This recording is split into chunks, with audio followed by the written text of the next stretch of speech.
Hi everybody! Magandang hapon po sa inyong lahat. I hope everyone is feeling good on a Saturday afternoon like this. Ako po si Riza Diaz and joining me are our ka-chasers na maya-maya ipakikilala ko. But nevertheless, let's welcome everybody to the show. Our sports fans, most especially dahil punong-puno ang ating programa. Ladies and gentlemen, boys and girls, welcome to the...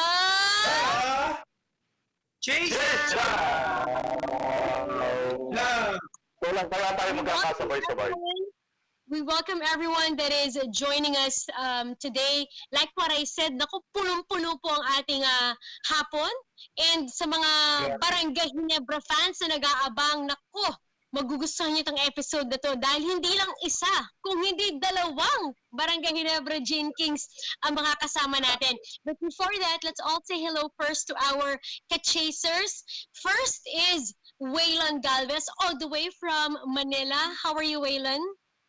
Hi, Riza. Hi, mga ka-chasers. Zaldi, Jerry, at Tapat. At of course, yung mga nanonood sa atin, mga taga-subaybay ng The Chasedown. Naku, tama si Riza. Tutok kayo. Ang dami naming guests. Hindi lang dalawang Ginebra players. Meron pang isa. Kaya antay niya. Saka marami kaming balita sa inyo sa mundo ng palakasan. That's true. There's so much happening in the world of sports, not only here and also, but of course, in abroad. At syempre, babalitaan din tayo sa napakaraming sports stories. Aba Cordero, equally as handsome as ever. Kamusta ka? Hi sir, hi ma'am, Risa. Hi ka-chasers. Okay lang ito, busy-busy. Nasa opisina, pero busy-busy, kakahanap ng mabibiling bisikleta. Hindi. Madami nangyayari. Pero parang lahat pa rin. Revolving around the COVID, the pandemic, ang mga biggest stories natin sa sports. So, abangan niyo pala, madaming pag-uusapan later. Thank you! That's right. Alam nyo, kahit pa nga bagong-bago yung taon natin and everyone was really looking forward for 2021, hindi masyadong nagiging maganda yung balita. Lalong-lalo na may bagong strain ng COVID-19 at ito ay pinangangambahan na talagang kumakalat na, lalong-lalo na sa may bandang north, sa may bandang mountain province, or meron ding nakita or merong suspected din tayong case sa may bandang Laguna. So dapat lagi lang tayong nagpa-practice na rin ng mga safe protocols. Tama ba, Jerry Ramos? Yes, Riz. Tama ka ron, no? Good afternoon, mga ka-chasers. Abak, Waylon, Andy. And talagang nakalungkot. Dahil alam nyo ba, siguro narinig nyo na rin yung Shangri-La Makati Hotel dyan sa Makati, siyempre. Unfortunately, sasara, no? Dahil naapektuhan din ito ng katulad ng ibang negosyo, naapektuhan din ng kasalukuyang pandemya. And I think hanggang February 1 sila yung operation, and then after nun magsasara sila, no. Sayang dahil may mga memories diyan tayo. Yung I remember yung PBA minsan nag-hold na rin ng pre-season nila press conference diyan, no.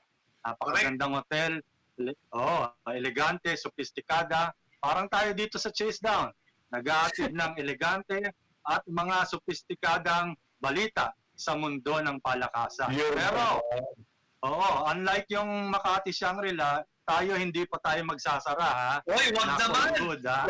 Wag naman! Wag, ha? Sir Miguel. Hello po. Riza? You are the cutest as always, Jerry. I love your energy. And completing our cast this afternoon is, of course, Zaldi Perez. Kamusta, Zaldi? Well, okay, Risa, at mga kasamang Jerry, Abang, and Waylon, at sa ating mga ka-chasers, special po itong isang namang edisyon ng ating The Chasedown. At samahan po ninyo kami sa loob ng 2 oras. Welcome sa inyong lahat. At samahan nyo rin po kami sa ating paglalakbay sa mundo ng palakasan dito sa The Chasedown. Yun! Alright, and with that being said, let's check out our headlines for this week. Ito na. Tignan natin kasi talaga namang napakainit na mga naging balita sa mundo ng palakasan, sa mundo ng sports, not only here again in the Philippines, but also overseas. It's a mix of good and bad news. Simulan natin, Waylon. Yes, of course. Simulan natin yan, Risa, sa good news. Dahil itong si Kai Sotto maglalaro para sa Gilas Pilipinas sa FIBA Asia Cup Qualifiers. Next month na yan sa Pampanga. Uy. Okay, at dito naman, dahil sa coronavirus pandemic, naku, bagong-bago ito, mga kontrata sa PBA. Lalagyan na daw ng Acts of God Cross. Naku, ano ba yan? Mamaya yan, ipapaliwanag namin. Ang akala ko sa mga coach lang yan eh. Ngayon, pati mga kontrata na rin ng mga PBA player. Okay, lumabas siyang Acts of God na yun eh, nung panahon ng Undoy. Aba? Okay, from Acts of God, eto, sa kabila ng mga chismis na hindi nakanselado o nakanselado na daw ang Olympics, International Olympic Committee Chief nagsabi na tuloy ang Tokyo Olympics at wala silang kailangan na Plan B. Ayos! Yun. Ayos! Okay, from Tokyo, we go to the NBA. Dahil dumarami ang positive tests at patuloy ang postponement ng mga laro, NBA hihigpitan ang health and safety protocols. Take it away. And of course, joining us later on the show are our big winners from the recently concluded PBA bubble season. Ang ating mga PBA Special Awards winners. Joining us is the best player of the conference, Stanley Pringle. Makakasama natin from Barangay Ginebra Kings. Hindi lang yan, syempre the most improved player also of the conference, Prince Caperal, will also be joining us. That's going to be so interesting. And also the rookie of the outstanding rookie na nakatanggap nga ng award na to, Aaron Black of the Meralco Bolts is also joining us. So please, samahan niyo po kami. Again, 2 oras po na masayang kwentuhan at pwede po kayo makasama sa ating kwentuhan, lalong-lalo na sa mga nanonood sa atin via Facebook live stream. There's an opportunity for you to be able to join the show, chat with us, comment, at pwede rin kayong makipagbatian sa amin mamaya. So later on, we're going to explore that. So sa mga nanonood sa atin via Facebook, welcome. And also those that are watching us via PBA Rush and Signal app. Thank you so much. Okay, so ang ating unang pag-uusapan, let's talk about good news. And the first good news that I'd like to bring into the show is, of course, Kai Sotto, that is already given the green light to join the third window of the FIBA Asia Qualifiers. So according to East West Private, ito yung firm na nag-handle nga kay Kai Sotto, nakakuha na si Kai ng clearance para makapaglaro sa ating national team. So anytime he is expected to be leaving the United States and join, of course, the training bubble, which is happening as of the moment at Inspire Sports Academy in Calamba, Laguna. Now, after the third window, alam niyo, walang pahinga si Kai, babalik siya ulit to be joined, or to rather join his G League team. Ito nga Ignite. But I think prior to that, he has to, of course, go through safety protocols, like getting through a 14-day quarantine. And sana nga hindi na yan humaba or lumala pa, because we don't know. A lot of things can happen. But so far, yan ang kailangan niyang gawin. And again, we are so happy that he'll be able to join the team for this windows, because ang dami nating nabalitaan ng mga players na hindi makakasama. So I would want to ask our ka-chasers first and foremost on, what do you think about this news? I personally think it's a great, it's a great development to have someone like Kai Sotto, his height, his experience, and at the same time his youth, in our national team, in every qualifiers, is a welcome addition. Jerry, what are your thoughts? And may mga iba ba tayong updates regarding other players? Yes, tama ka, Riz. It's a welcome development na darating si Sotto to play for the Gilas Pilipinas sa FIBA Asia Cup Qualifiers. Dahil alam natin, 6 lang yung PBA players na pumasok dyan sa Kalamba Bubble sa Inspire Sports Academy to be part of the Gilas Pilipinas training pool. Malaking bagay si Kai dahil I think first time niyang maglalaro sa men's team. And considering na makakalaban natin dyan yung South Korea twice and syempre yung Indonesia na hindi rin naman basta-basta madaling kalaban, especially with Coach Raiko Toroman at the helm and si Lester Prosper yung naturalized player nila. No? But isang medyo umaano sa isip ko, bumabagabag is that suddenly pinayagan si Kai na maglaro sa Gilas Pilipinas when initially yung Ignite team niya sa G League sinasabihan siya na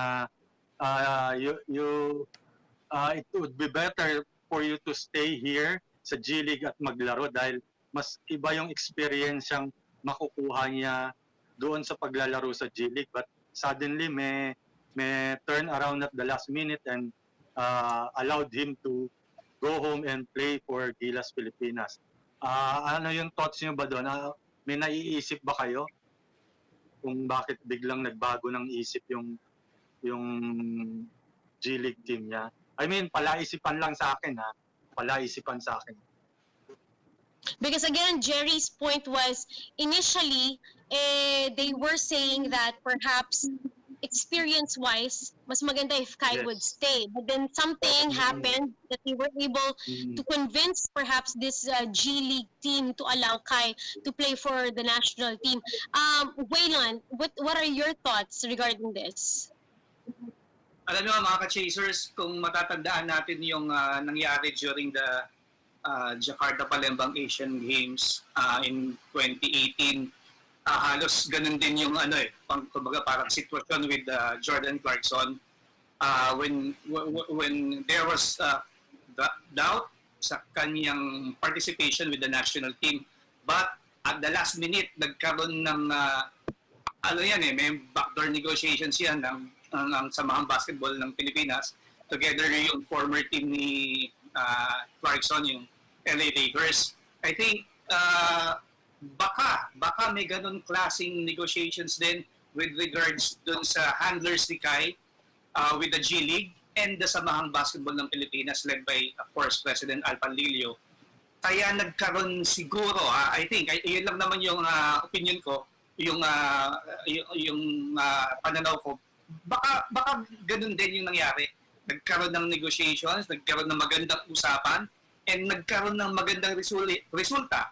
That's why we'll be able to see Kai play with the Gilas Pilipinas this next month for the third window ng FIBA Qualifiers. So, magandang development yun para sa atin, para sa Gilas, para sa basketball fans, para sa development din ni Kai with the rest of the national team dahil hindi lang naman tong FIBA Asia ang tinututukan Kumbaga, yung chemistry ni Kai together with other players dahil 2023, yun naman talaga yung target for these young players to develop chemistry dahil we'll be hosting the World Cup.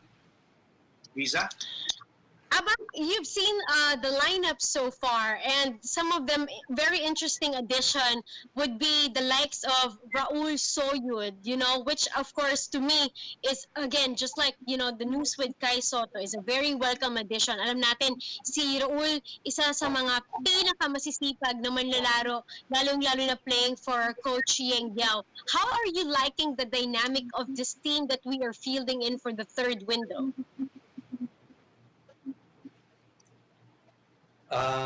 It's about time. Ang ano ko dyan, from the start naman, ang programa ng SBP dito is geared toward the 2023, meaning the young players. Yun ang gusto nila talaga mabigyan ng exposure, ng development, and the chance to prove themselves, ano? And kinailangan lang nga, sabi nga, kailangan natin ng konting tulong sa PBA. So with the likes of Justin Chua, CJ Perez, R.R. Pogoy, and Troy Rosario, Soyud, and who's the other guy, malaking tulong, ano? Siyempre, and with Kai Sotto coming in, I really would like to see Kai Sotto playing in this tournament dahil masusukat natin talaga ang kanyang capability, ang kanyang development being in the United States for over a year na yata or a year, no? At hindi lang yun ang susukatin, pati yung height ni Kai. If you heard of the news, his latest official height is now 7 feet and 3 inches. Tumaas pa siya at 18 years old, and this early, ang sabi na ng ang parang projection pa niya sa kanya ngayon is aabot pa siya ng 7'5 or 7'6. On record, he is already the tallest Filipino ever. No? So maganda kung makakapunta siya, sukatin natin talaga with the rest of the PBA players and the young and the cadets. We have a good chance. Yeah. Okay. On other news, still of course on that FIBA Asia Qualifiers, that's of course set to happen February. Meron ba tayong balita, perhaps Zaldi, on the other nations that are participating and who are not? Well, dun sa makakalaban natin, Indonesia, Korea, medyo masikip itong itong ating laro, itong window 3 na ito dito sa FIBA Asia. At makakalaban na natin yung Korea. Yung Indonesia, sabihin na natin problema, pero mas malaking problema natin yung South Korea dahil hindi tayo nananalo dyan. Kaya that's why itong SPP, ginagawa nila ang lahat para makakuha ng magagandang materyales. At isa na nga dyan yung si Kai Sotto. Well, speaking about Kai Sotto, na makakapaglaro dito sa window 3, maganda nga. That is a welcome development. At makikita din natin yan, magsisilbing showcase yan kung ano na yung mga natutuhan at kung talagang nag-improve na ng gusto itong si Kai Sotto sa loob ng 2 taon niyang paglalaro dyan sa abroad. At kung talagang meron siyang natutuhan dito sa kanyang mga handler sa pag-training niya. At malaking tulong, syempre, si Kai Sotto dito sa Philippine team dahil nga malaki na yung height niya and everything. Kaya nga malaking threat na siya sa gitna, sa sentro, pagka gano'n ang labanan. Pero ang what remains to be seen dito sa skill ni Kai Sotto ay yung sa sandaling kalaban na natin ang South Korea. At tungkol naman doon sa agam-agam ni Jerry Ramos, sa tingin ko naman pinayagan si Kai Sotto dahil meron siguro silang agreement dito sa SBP na mula noong pumirma siya. Dahil kung talagang walang kasunduan siguro o hindi nakalagay doon sa contract ni Kai Sotto yung anytime pwede siyang tawagin para sa national team o pamaglaro, hindi basta-basta yan papayagan nitong firm na humahawak na sa kanya, which is the East and West Private. Ang sayang na na hindi makakasama this window is Kobe Paras. We recently heard news that he can't join the team because of medical issues. Guys, meron ba kayong more information kung ano eksakto yung sinasabing medical issues ni Kobe? Jerry, Waylon, any news about this?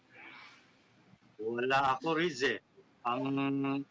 It was project director Tab Badwin was only quoted as saying na Kobe Paras begged off from joining the pool because of certain medical issues. As kung ano man yon, I'm not privy about it. Si Waylon, okay. Waylon, you share the same information? Wala tayong masyadong alam, just sinabi lang is medical issues. Yes, tama yun, Riza. Okay, now let's talk about that bubble that is set to happen, the training bubble in Calamba. So ngayon, as we speak, update naman guys, ano na ba? Nagsisimula na ba? Nandun na ba yung mga manlalaro? Si Kai na lang bang iniintay? Ano ang schedule nila?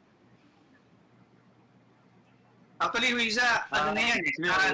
Nag-start na about 2 weeks ago.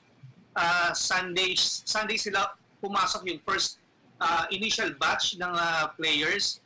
Then, unang kasama kasi, puro ano yun, puro mga amateur players. Yung mga, kumbaga, yung majority nung naglaro nung window sa Bahrain. And then, ang isang PBA player lang na nakasama doon is si Kiefer Ravena. And kasama din yung naturalized prospect natin na si Angelo Kwame. Pero, kumbaga, yung mga sumunod na araw, unti-unti nang pumapasok, gaya ng nasabi ni Jerry kanina, unti-unti na pumapasok yung mga CJ Perez, RR Pogo. I think sila RR Pogo yung mga huling sumama, nag-join dyan sa training bubble na yan. And yes, nag-start na sila. They've been practicing dyan sa Inspire, sa Laguna. Actually, hiwalay yan doon sa ginagawa ng Philippine Sports Commission na training bubble din with the boxers, taekwondo, and karate. May sarili yan. Ano yan? Gastos ng SBP yan. I hope and pray that how it is now in the country with again the new strain of the coronavirus, hindi na lumala para hindi sana mapurnada itong third window na nga ito.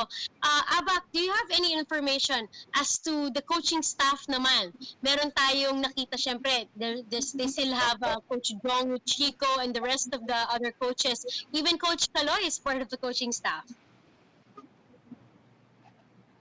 Yes, of course, any help is welcome pagdating sa coaching staff because it's where the minds come in, ano? Pagka nagtulong-tulong yung mga coaches na yan. With Coach Norman there, di ba, sila Coach Jong, and of course, Tab Balwin on top of the situation. I think what they have right now is some sort of the luxury in time, ano? Medyo maganda na they have the time. Matagal-tagal sila magkakasama if they are there already for 2 weeks. And then we have another week or two padating sa February. Maganda ang ano nila, maganda ang timetable nila this time. Hindi sila masyado talagang nagkukumahog at gipit na gipit sa oras. And we must all remember that dito sa third window na to, we are not in a dire situation. We are not in a must-win situation, hindi ba? We are with 6 points. We are on top of the leaderboard. And siguro, parang if I'm not mistaken, 1 or 2 wins or even 1 victory, papasok na tayo sa next phase itong ano, no? Of course, it will be good if we can beat Korea even once or twice, if not, di ba? Pero hindi tayo masyadong ano dito. In fact, it's not a do-or-die situation for Gilas Pilipinas in this third window. Can we have a refresher, guys, on again what's at stake at this window for our group? Abak was saying we're not like our backs are against the wall. Na kailangan nating ipanalo lahat ng laro. A win or two wins can actually take us very far. Can somebody give us the actual details sa kung ano bang at stake dito sa window na to? Jerry, do you have information? Yes, ang at stake dyan, Riz, is worth sa tournament proper mismo sa FIBA Asia Cup set this, I think, August. Tama, August, after the Olympics, no, sa Indonesia. And kada group, top 2 teams ang papasok doon. So, at 3-0 and alone at Group A ba tayo? Group B. Maganda ang chance natin to qualify sa tournament proper mismo. Tama si Abak, 1 win away na lang tayo. Magka-qualify na tayo dyan sa Asia Cup na tournament mismo. Nice. So pagpatuloy natin ipagdasal na sana nga maging maganda yung kalabasan ng kanilang training. But also, ang ipagdadasal din natin is syempre, one way or another, we are hosting this window and we are expecting, of course, our neighboring countries na paparating dito that, you know, we are going to give them our best. And this is again a very different time. You know, us Filipinos were known to be very hospitable. Paano kaya natin mapaparamdam sa kanila yung pagiging hospitable natin? Eh, syempre, lalo na ngayon, we should practice, you know, physical distancing, bawal ang mga fans. So, sayang naman, but I'm sure there would be other ways to go around it. Zaldi, what are your ideas? Well, ang makikita ko para maipakita natin na talagang yung pagiging hospitable natin, yung i-welcome natin sila ng maganda at siyempre yung mga tutuluyan should be yung mga protocols ay nandoon lahat. Dahil when it comes to audience naman, wala naman na tayo talaga magagawa dyan dahil considering yung kasalukuyang sitwasyon natin dito, yung pandemya na yan. At ibigay natin sa kanila yung ating makakaya na yung pagiging gracious host natin. At pwede din siguro na maging masaya yung ginawa sa PBA bubble na yung mga audience siguro coming from South Korea at saka yung Indonesia na i-welcome natin sila, na yung bigyan natin sila ng slot na yung makikita yung kanilang sarili doon sa mismong venue, na yung katulad ng ginawa nga doon sa PBA bubble. At siguro yun ang para sa akin, yun siguro yung magandang dapat na gawin natin para maipakita natin yung pagiging hospitable natin. Oh, that's a great idea. Okay, so again, just an update. This, this topic was off from Kai Sotto getting the clearance to be able to join our national team. And so far, the names that are on the list already is, of course, Kai. We have Kiefer Ravena. We have a new addition also in Raul Soyud. Justin Chua got a call back. And I remember seeing in one of his social media posts na very happy siya, di ba? Remember in our interview, sabi niya, sana makuha ko ulit. And, you know, that's a wish come true for Justin Chua. And of course, we have, kumbaga, mga fixtures na natin na dati na nating nakita sa national team like RR Pogoy and Troy Rosario. And speaking of Troy Rosario, kasi celebrate lang niya ng kanyang birthday. So, happy birthday kay Troy. Happy birthday, Troy. Okay, so I think we're ready for one of our two guests. Actually, dalawa to, pero uunahin muna natin yung isa habang inaantay natin yung kanyang teammate. So ipakilala natin yung una nating bisita dahil handa na siya. We have with us this afternoon, correct me if I'm wrong, first time natin siya makakasama. It's our three-time PBA champion and the recently awarded Most Improved Player for PBA 2020 and was picked the 17th overall in the 2014 PBA draft. Ang layo na talaga ng narating. We have Prince Caperal joining the Chasedown this afternoon. Hi, Prince! Hi, hello, thank you. The Prince! Hello guys. Hi, Prince! Kamusta? Long time no see! I know, okay naman. Medyo sumusunod-sundot na ulit ang workout para ready na ulit sa pagbalik ng practice. Prince, bago tayo magpatuloy, can we request you to switch the orientation of your phone? I-landscape mo. That's better. Alright, Prince, you said nakabalik-balik na sa workout. You mean ba, how did you celebrate that win? Kasi hindi lang championship. Ngayon, meron ka pang individual award and you won Most Improved Player. Paano mo to sinelebrate?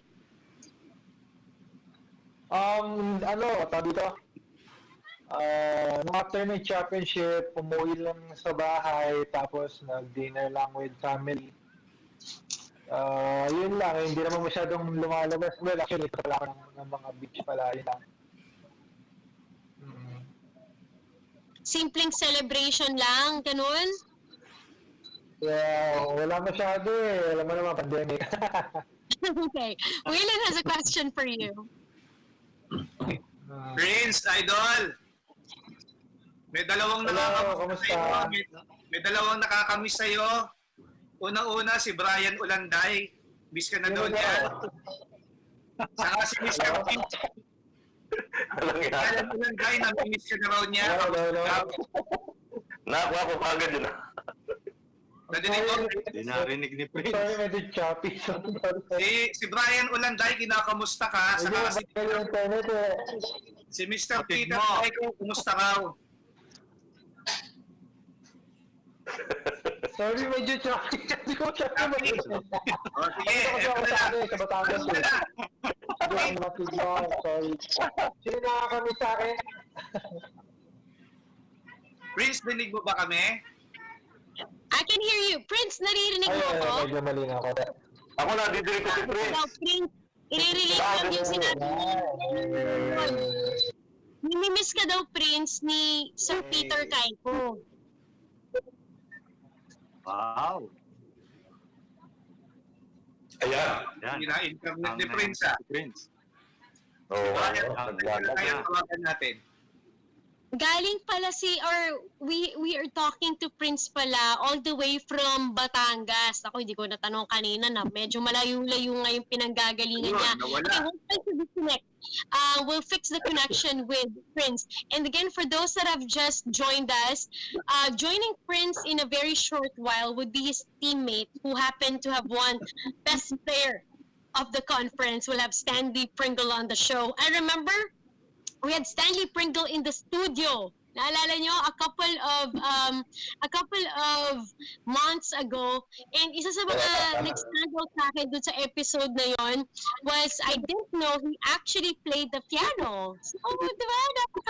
Napaka-interesting and nakakamiss yung mga episodes natin sa studio where we get to play with, with guests. And they even have sometimes mga memorabilias na share sa atin, show and tell. Iba So mga 10 hopefully, years ago na yun, Risa? ang tagal na nga, it feels like a lifetime ago. But hopefully, makabalik tayo sa normal soon enough. Okay, we'll try to get hold of Prince and also Stanley Pringle. Pero sa mga nanonood sa atin, lalong-lalo na sa mga taga-Barangay Ginebra fans na nandyan, ako, pagkakataon nyo na to, pwede kayong mag-chat sa amin para madamay namin kayo sa mga pagtatanong. Meron ba kayong mga gustong malaman about your favorite Barangay Ginebra Gin King players? Alamin natin yan later on. Okay, ito. I just got information. Our other guest is now on standby. So we hope to have Prince back. But now let me introduce to everyone. Also, making his second appearance in the Chasedown is two-time PBA champion and our 2020 PBA Philippine Cup Best Player of the Conference. He's already a mythical team member 4 times and has won, or rather been, in the PBA All-Star 5 times. And back in 2015, he was awarded as PBA Rookie of the Year. We have the man, Stanley Pringle. Hey, Stanley. Nako, delicates. Yan. No? Uy, nakukupak yan si Stanley. Oo. Stanley, I hope On the you're road not again. driving. Hi, Stanley. Delicates. Naku, delikading-ding din. Lisa, mga ka-chaser, mukhang mahina din ang signal. Hello, can you hear me? Hi, Stanley. Yan. Yeah. Yung high lang Okay. naintindihan ko. Oh. We can see that you are inside a vehicle as we speak. Are you on your way to somewhere? Yeah, we've been driving earlier this morning. Getting my load right now. So we're driving to Makakapanayam Valley. We're in the Bella right now. I think it's good. Put it 2 to 4 hours. Oh, let me try to fix it. Oh no. Ang layo. Hello? Oh, yeah. Cagayan Valley. Has one of you, have anybody has ever been to Cagayan Valley? Meron nakarating na ba dyan kung gaano kalayo yung biyahe yan from Manila? Waylon, you're nodding your head. How far is this? 14 hours yata. Ako, Malayo. 14 hours. Malayo. Oh, yun, tama si Sandy. 14 to 16 That hours. is 14 hours.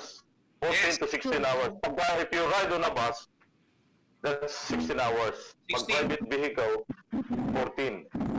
Ganun ka agad doon. Para ka pumunta ng Los Angeles. Sa LA, direct flight. Pilipinas yan. Stanley, I'd like to ask if you are hearing us loud and clear.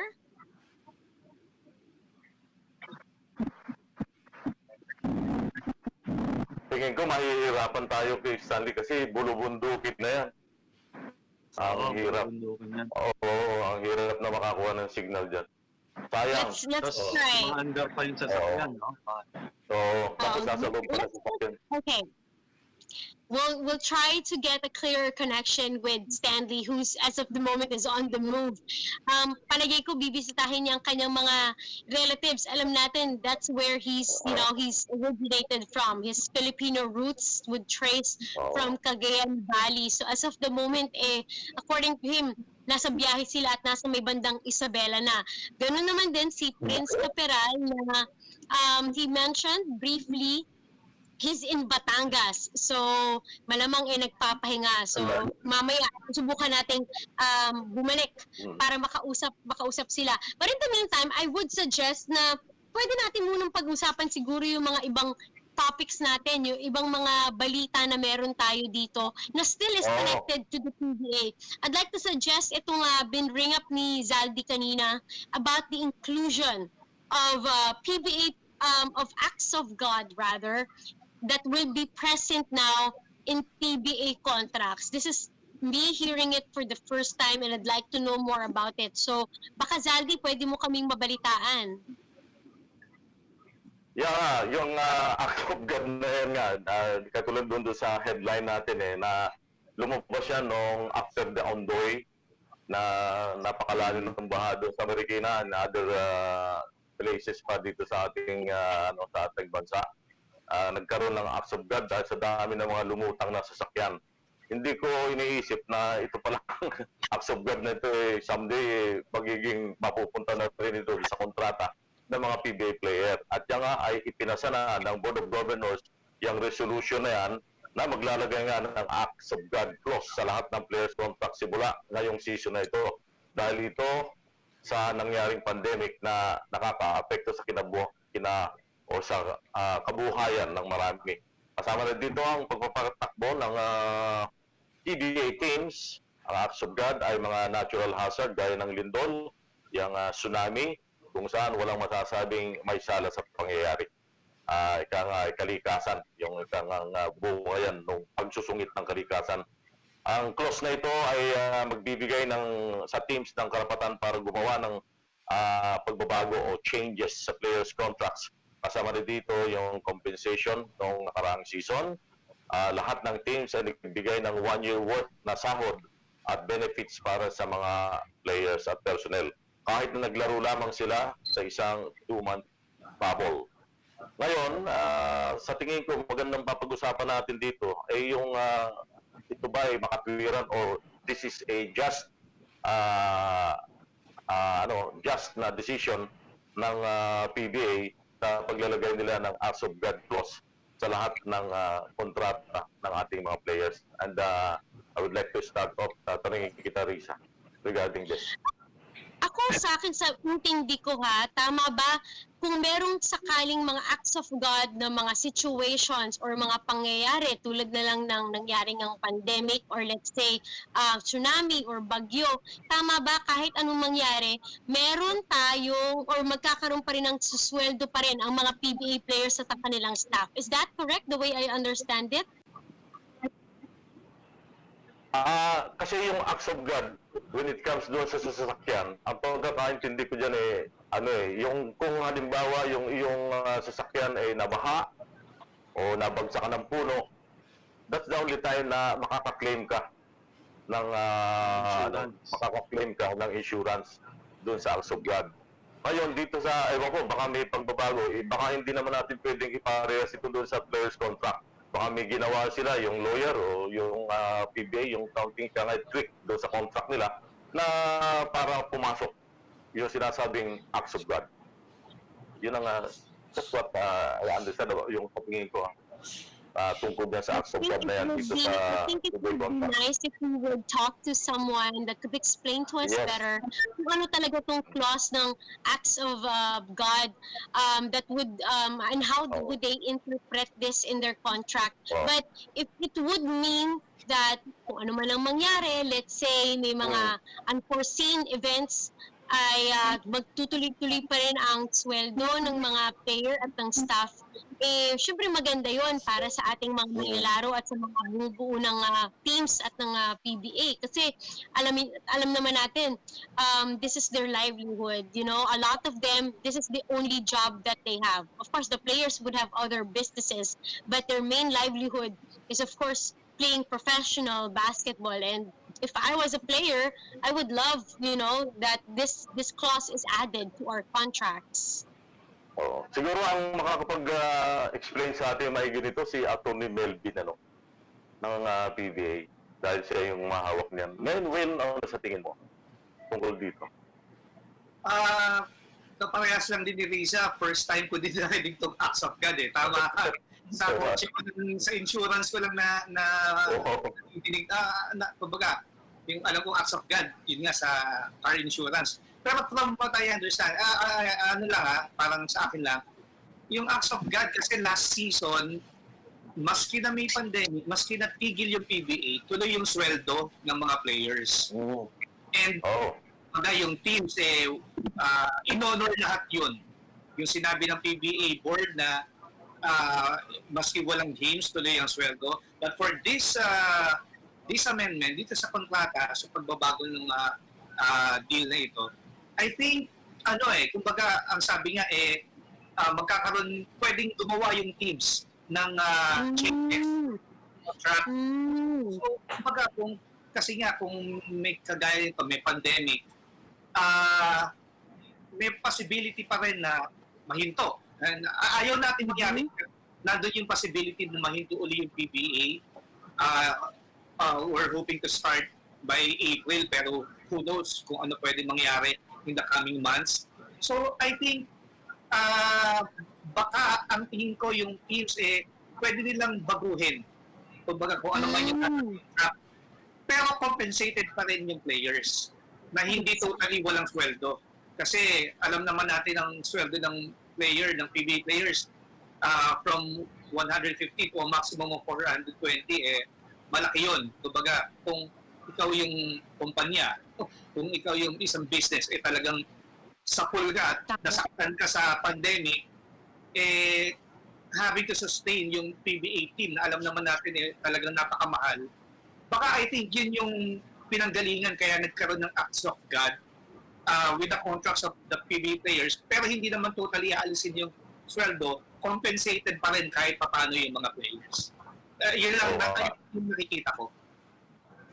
Pare Jerry, do you think does it deem necessary itong acts of God na to sa players contract? Yes, agree ako kay Waylo, no. Yan tama ba pare, yan yung force majeure, yan yung tinatawag nila sa tama, no? Yeah. Yes, kasi nung kasagsagan ng pandemic last year, there were discussions within the PBA board kung ika-cut into 50% ang mga salaries ng players dahil nga wala namang games, walang practice, and medyo umaaray, no? Maaray yung mga team owners dahil biro mo nga naman, nagpapasweldo ka nang wala namang ginagawa yung mga tao mo. And bukod pa ron, yung mga ibang kumpanya na may PBA teams, nagbawas din ng mga tao nila, mga staff, mga empleyado na hindi related sa basketball. So, I think isa sa mga naging reasons yan bakit ngayon in-implement ng PBA yung acts of God na clause sa mga kontrata ng players. Tama si Waylon, maaaring ganun nga, no? Hindi naman totally i-stop o ihinto yung mga sweldo ng players, pero baka may clause na may mangyari uling pandemic. Actually, nasa gitna pa rin tayo ng pandemic. Baka i-cut ng 50% or siguro mga 30%, no?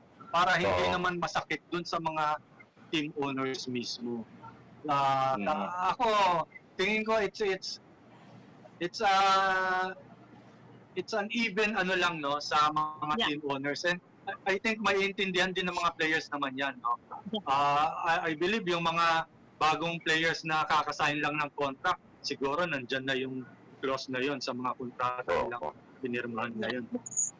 It's protection for both parties. So we hope to get more Yes, information about this clause soon. So sisikapin natin na makakausap tayo from the PBA office para mabigyan tayo ng mas magandang explanation kung ano ba to. But I think what we'll do now is we'll try to put our guests on our show. Sikapin natin na baka sana maging maganda yung connection natin. Hi Prince, can you hear us better this time? Yeah. Ano na, mas better na. Okay na konti. Yun. Okay, Prince, si Stanley, entertain lang din natin kasi on the way na daw, nasa may bandang Isabela na. Layo. Ano ba yun? Yun, mga 6 hours na lang. Buti na lang yun. Grabe. Prince! Ang layo ng biyahe. Nasa Batangas ka ngayon. Kasi nandiyan lang family mo. Ba't din pala? At the beach. Yeah. Wow. Ala, ikaw gayon, taga Batangas pala. Taga Batangas pala rin si Ay, ikaw ba yung... Isa talaga ako. Ganun nga. Akala ko taga Batangas mo. Kuya LA lang yung taga dito, taga Nasulbu si Kuya LA, Batangas. Si LA, Tsaka si Commissioner, taga Batangas din. Ayan. Prince, balikan natin. Yes. So, congratulations again on winning Most Improved. Meron bang mga, I'm sure maraming bumati sa'yo, pero meron bang isa o dalawa na, alam mo yun talagang, kumbaga nag-stand out? Let's say, Coach Tim, may sinabi ba siya sa'yo after you won Best Improved Player? Congratulations sa lahat sa mga nanalo sa amin sa Silver Viber Group. Kinongratulate ka naman lahat. He said na yun, well-deserved naman yung award na nakuha namin. Even si Joe texted me personally. Tapos yun, nag-congratulate. Si Kuya Mark. Yeah. Lahat na sa team nag-congratulate sa amin. So, yun. Nice. Okay, Waylon, go ahead. Prince, congratulations for winning the Most Improved. Thank you. Thank you, man. Prince, syempre Hindi yung na kami sa akin. Prince, syempre yung award na yan, I'm sure as a player, bonus na yan no? Ang goal naman is to win the championship. Pero gaano ka-importante yung sa isang player yung makatanggap ng award, lalo na yung sa'yo, Most Improved First of all, yun nga, ma-nominate ka lang na ma-recognize ka pa lang is malaking bagay na. Kumbaga, syempre kahit paano, yung mga booster din na naka-lift din na yun nga, ma-nominate ka, tapos nanalo ka pa. So, malaking bagay sa player. And then, syempre may bonus. Hindi, joke lang.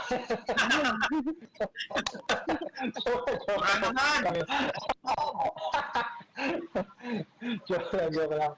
Hindi, yun nga, sa malaking bagay, kahit sino naman siguro, kahit sa regular work lang siguro, ma-recognize ka sa sobrang laking bagay.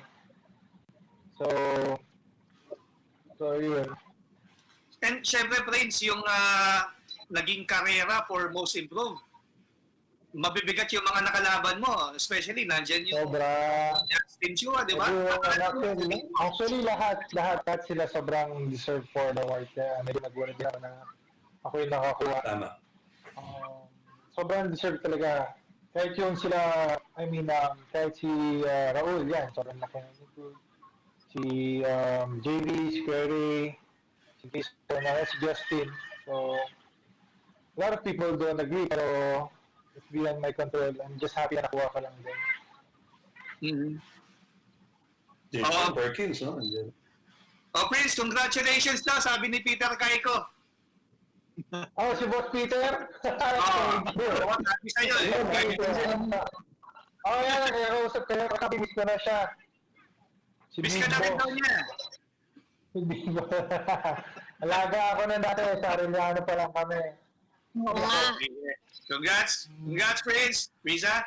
Thank you. Jerry! Prince, good afternoon. What's up, man? Good morning ba siya natin? Pamorningan tayo. Layo na nang narating mo ah. Nasa Mandaluyong ka lang. Hindi ako sa Batangas eh. Sa Batangas na ako eh. Plan tayo eh. Nandito na ako. Hindi, Prince. Nabanggit mo kanina, nag-workout ka, galing kang workout. Ibig sabihin ba, nag-prepare ka na for the Philippine Cup? Oh yeah, ano naman, ayoko lang din na, alam mo yun, mabakante na mahaba kasi sobrang hirap bumalik pagka nag-practice na ulit, di ba? So, Coach Curtis was helping me. Actually, nandito siya sa next door. Nag-workout kami kanina umaga. Yeah. Mm-hmm. Actually, he owns the place actually, yung mga unit dito, may mga units siya dito. So, pinahiram niya ako na isa. So, ano na rin, parang family niya, kasama niya, nag-vacation sila, tapos nag-work kami, nabagi ka sa akin. Hey, sabi niya, you can use one of my units there, bring your family. Eh, sabi ko, sige. Dito na kami, kasama ko yung mga kapatid niya. Oh, nice. Workout na rin at the same time. So, And Prince, alam natin, kayo yung nanalo, defending champion kayo sa Philippine Cup. Tingin mo, kayo ang team to beat this coming season, ang Ginebra? Lahat naman siguro team to beat. I mean, every game is important. I don't want to say kami yung well, siguro, defending champion, siyempre may target kami sa likod namin.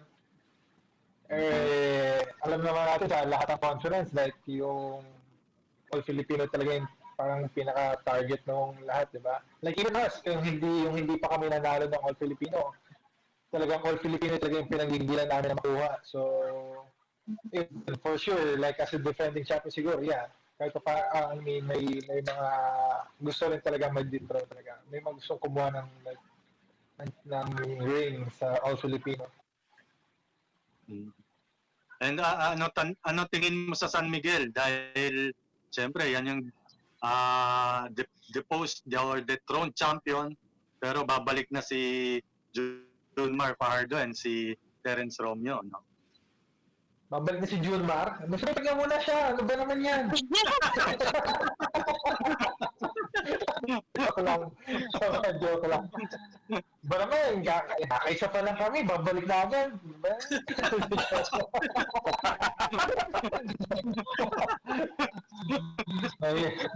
Mahirap na naman. Bugbog na naman ako nito. Ba naman yan.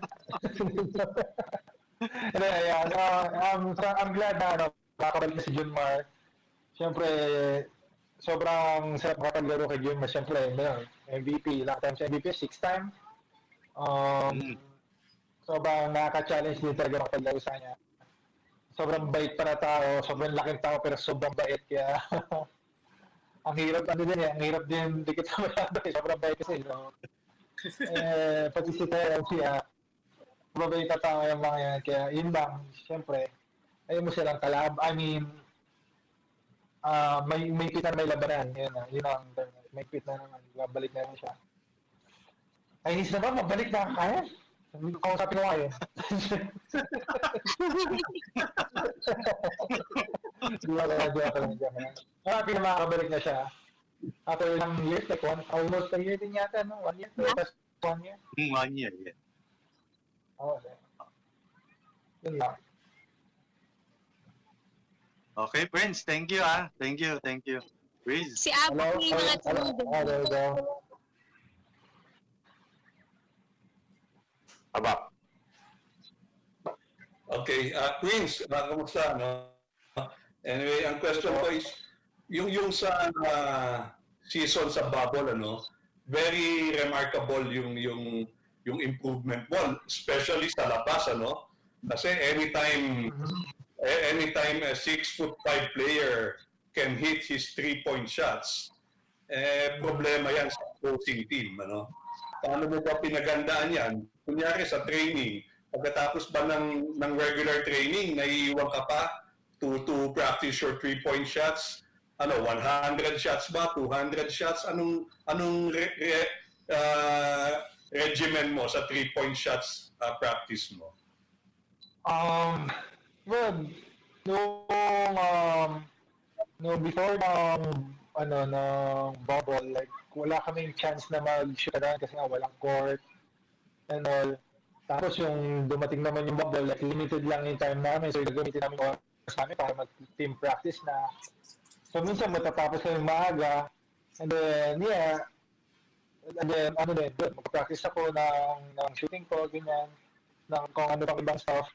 Tapos even before practice yan, kasi sa hotel pa nagtitape na kami.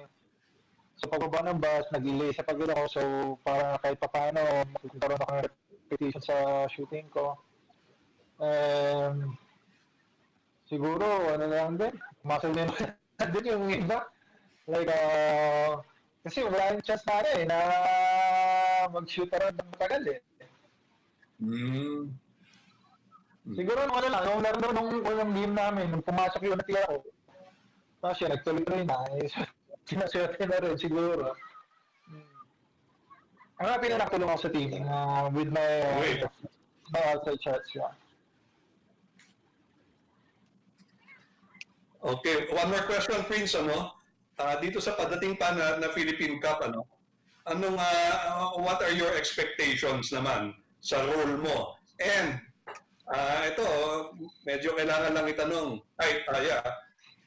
Handa ka ba sa news pag dumating na kung sakali si Greg Slaughter makakabalik na sa Ginebra? I mean, okay na naman din sa akin. I like playing yung malaking routine of what you call this. Kasi pa si Japet or si Greg yung kasabay sa court. Like, mas madali nga sa akin. Kasi yung mga binabantayan sila sa loob eh. Ako, nandun lang ako sa labas. So, hindi pa ako binantayan ng tao ko. Hindi mas okay, mas libre sila Stanley mag-guard. Mas libre yung roller na malalaki sa loob. So, okay lang naman din sa akin. This nice addition din naman siguro si Greg talaga. Like, malaking bagay din. Hindi ko siya tinitake na threat sa minutes ko. But, think of it like in a different perspective. So, Okay. Correct. Maganda yung attitude ni Prince dito sa ano. Thank you, Prince. Good luck again. And congratulations. Thank you. Okay, Zaldi. Yes, congratulations, Prince. Thank you po. Okay, akala ko taga Batangas ka. Hindi naman pala. So 17th overall pick ka in 2014 draft. Di ba? 2014 Opo. Ang habang panahon noon, 6 na taon bago dumating sa iyo yung pagkakataon na yan. Hindi ka ba nainip, Prince, hindi nasiraan ang loob mo na someday dadating din sa iyo yung pagkakataon to show your skill? To be honest, nasa ibang team ako before Ginebra, medyo sobrang low moral. Like, yung team namin hindi nananalo, tapos hindi pa ako masyadong nagagamit noon. Siyempre, darating sa player point, like talagang mababa yung moral. And then, napunta pa ako sa free agent. Napunta pa ako sa free agent. And then, yun, may mga teams na nag-call up. And Ginebra was one of them. I'm just happy na pinagkatiwalaan nila ako. And then, I had to repay the trust. So, talaga ako. Work hard talaga ako. I just stayed ready. Kasi alam ko naman na may mas si Greg tsaka si Japet noong time na yun. So I just had to be ready whenever na may huwag naman sana may injury sa kanila. So nung pumasok ako, wala si Greg. So kahit pa paano, okay naman ako noon. 2018 yata ako pumasok na tama 2018. Yeah. Yun yung pinakamagandang ko yata no, sa Sana Pigeon. Oo. So masasabi mo ba, Prince, na dahil nung pumasok ko nga sa Barangay Ginebra, okay, alam na natin yan, sikat na team yan. Nandoon sila Japet Aguilar, andoon si Greg Slaughter. Tapos dumating yung pagkakataon, biglang nawala si Greg Slaughter. And then, dumating ba sa isip mo na you will play a big role nung nawala si Slaughter na o nasa isip mo na ba na ikaw ay itatap ni Coach Tim Cone for the role na iniwan ni Greg Slaughter sa team? Well, yun nga, anong may balita na hindi na nakakasama sa amin si Greg nung hindi siya nag-sign. Sinabihan ako nung mga assistant coach, especially Coach Kirk, like sabi niya, you're gonna play a lot of minutes, especially Greg's not here anymore. You just have to be ready, and then tinulungan niya naman ako maging ready. Like, as I always say, talaga siya tumulong sa akin na even mentally talaga pinrepare niya ako. So, ayun, nandiyan si Coach Kirk for me, for the team. Kaya, ayun. So noong inaano ka ni Coach Tim Cone na sinabihan ka, piniprepare ka mentally and everything, ano pa yung bilang doon sa position mo ngayon, ano sa tingin mo yung nakatulong ng napakalaki at talagang kaya nga nanalo ka nitong most improved player? I think dahil din sa mga teammates ko rin talaga at sa mga coach, talagang parang sobrang supportive sila na just do your game, talagang hinahayaan nila ako maglaro. Yeah, I made mistakes pero talagang, huwag lang isipin yun, talagang laki. Especially si, what do you call this, Joe, talaga sobrang vocal siya sa akin. Even Kuya Mark, sobrang vocal sila sa akin. Yung mga may pointers, reminders, ganyan. So, sobrang laking bagay din talaga pag may mga veteran ka sa team. Sobrang laking tulong. Sobrang sobrang proud. Yun nga, the next din na lang ako, sobrang proud. Tapos, syempre, lalo si Joe, sabi na, job's not done, ganyan. Parang magiging hungry pa ako. Sobrang nakakatuwa lang kasi nga, yun, may mga ganun tao na nakapalibot sa akin. Okay. Isang last question na. Willing ka ba magpa-vaccine? What? Boxing? Hindi po ako nagba-boxing, basketball lang po ako. Hindi, vaccine. Turot. Vaccine. Masama kasi ang ating signal magpaturot. Vaccine. Narinig ako, just joking. Diba, comedian ako yeah, siguro, kung may available why not? I mean, diba? Kung kailangan sa trabaho, why not? Diba? I mean, kahit sa pagalang vaccine sa vaccine. Kung maging zombie man, hindi kawawa na yung mga tao dito sa paligid ko. Di ba, sila, ang laki ko zombie. Okay, thank you, Prince. I'm just curious, Prince, kung hindi ka naging basketball player, ano ka kaya ngayon? What would you have been? Comedian! No, hindi ko rin naisip hindi ko pa, good question hindi ko rin masyado naisip kasi nung college ako, nag-aaral ako na hotel and restaurant management. So I think siguro, nasa siguro ako sa trabaho. Hindi ako magluto Waiter.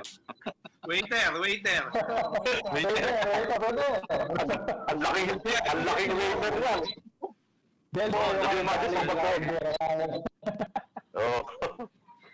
Imagine pag mag-order ka more on the hospitality side of things si Prince kasi you can feel his warmth, you'll very much feel comfortable around him.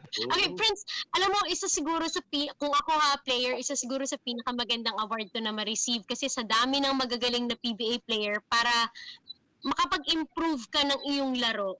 It's, you know, it's an achievement, and it's nothing, you know, it's not easy na mag-improve among so many na magagaling. Ano pa yung mga gusto mong i-improve, let's say, come next season?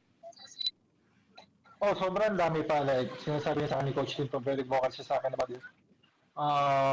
Yung defense ko, even yung inside presence, saka yung rebounding, yun.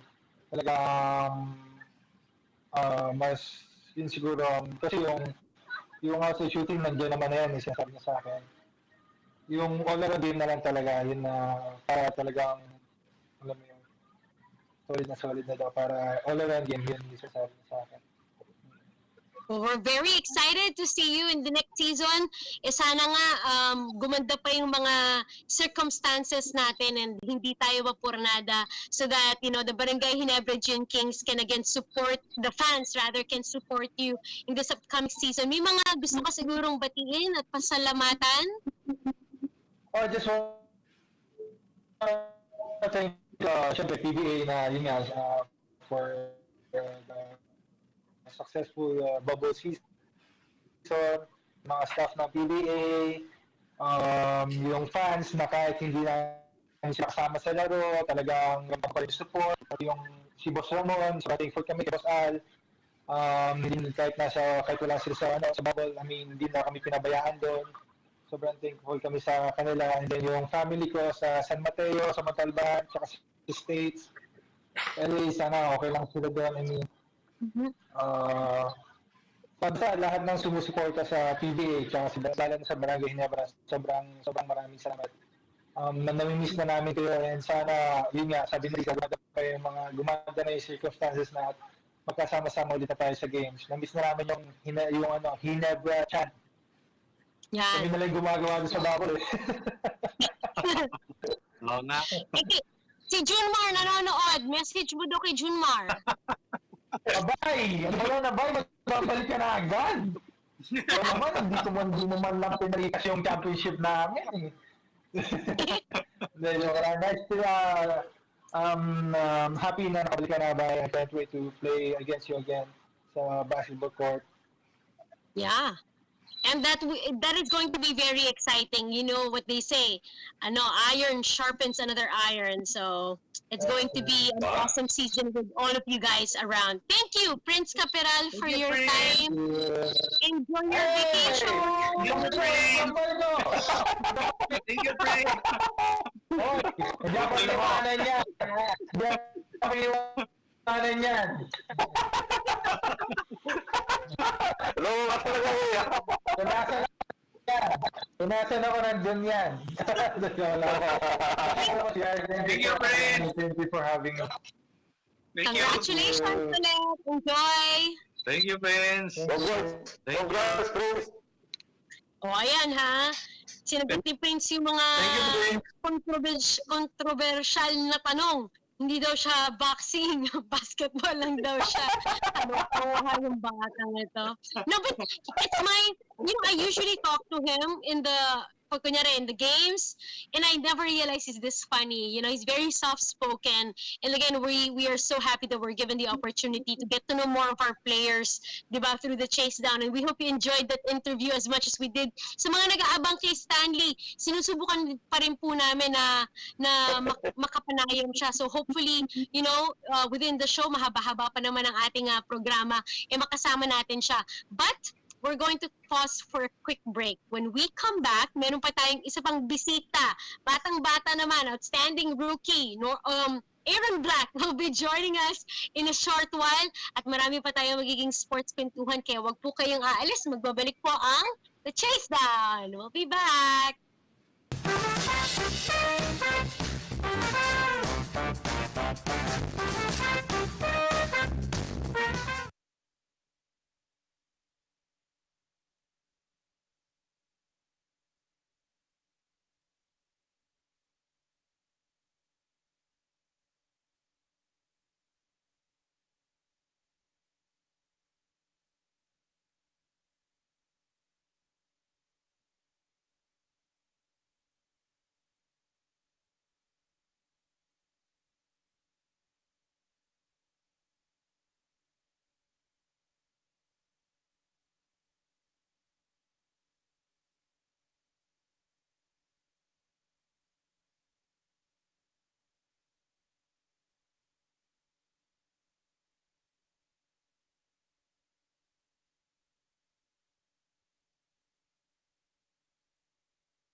welcome back to the Chasedown. We have our Chasers, Jerry Ramos, Caballero, Zaldi Perez, and Wayland Galvez joining us. We just concluded the interview, the fun and very insightful interview with Prince Caperal, ang ating recently awarded na most improved player. Uy, hindi hindi biro nga yung mga nakalaban niya dyan. Aba, lahat yun, katulad na lang sinabi ni Prince, deserving ng award na yon. And it goes to show talaga how professional itong mga manlalaro natin. Despite, 'di ba, of the many years na nailagi nila sa PBA, it's always a continuous effort to keep on improving, and that's the reason why, 'di ba, tumatagal din ang kanilang mga careers.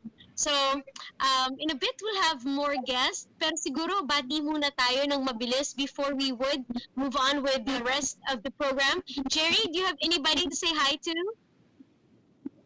Yes, Riz. Yung mga suki lang natin na laging nanonood, si Alex Fuentes, Gab Pereras, Julian Lapid, and Dan Cordero. Hello sa inyo. At syempre, sa maganda kong anak-anakan, si Alexana Patricia Federigan. Happy birthday, Tricia. Happy birthday. Happy birthday. Uy, si Coach Nomar Isla is also watching. Nanonood. Hi, Coach. Nasa LA siya. Nakakuha ka rin. Ako, Risa, babati din ako. Okay, go ahead. Happy birthday doon sa aking pamangkin na taga Lipa City. Anak ng kapatid ko na si Rick. Nag-birthday siya kahapon, si Tony Perez. Yan. Babae po, si Tony. Yan. Happy birthday, pangkin. At saka doon sa isang pamangkin ko rin na nag-birthday last week, si Junjun. Yan. Happy birthday. And of course, binabati ko yung nanay ko, nanonood ngayon. At ang aking may bahay na si Annie, nanonood din ngayon. Yan. Alright, Wayland, nag-text din pala, mo rin si Coach Nomar, namimiss na natin si Coach Nomar, grabe. Tama. Ikaw, Wayland, sino ba mga babatiin mo? Labas mo na yung listahan. Wala ngayon, konti lang, Risa. Pero unahin mo na yung mga nakikinig sa atin. Sa Radyo Sino. Yeah, we're live now. Naku, hello sa inyo from the Chasedown. Of course, happy birthday kay Doc Charis Trias sa Cavite. And kay Abdel Fernandez, happy birthday. And of course, happy anniversary kay Lisel Galvez. Happy anniversary sa iyo. Sino Grabe, yun? 10 years, Yung sinabi. kasama ko. Welcome. Happy Happy anniversary sa iyo. Happy anniversary. Katiis, ha? Katiis. Tama na, Risa. Balik na tayo kung ano pa masabi ni Jerry. Grabe, isang dekada ng pagmamahalan. Yan ang tinatawag na relationship goals. Diba? Yes. Diba talaga? Abak, you have anybody say hi to? Ulitin ko na.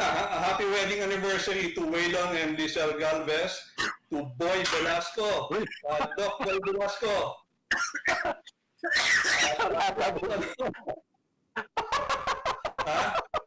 Hindi naman mo. Sabi na eh.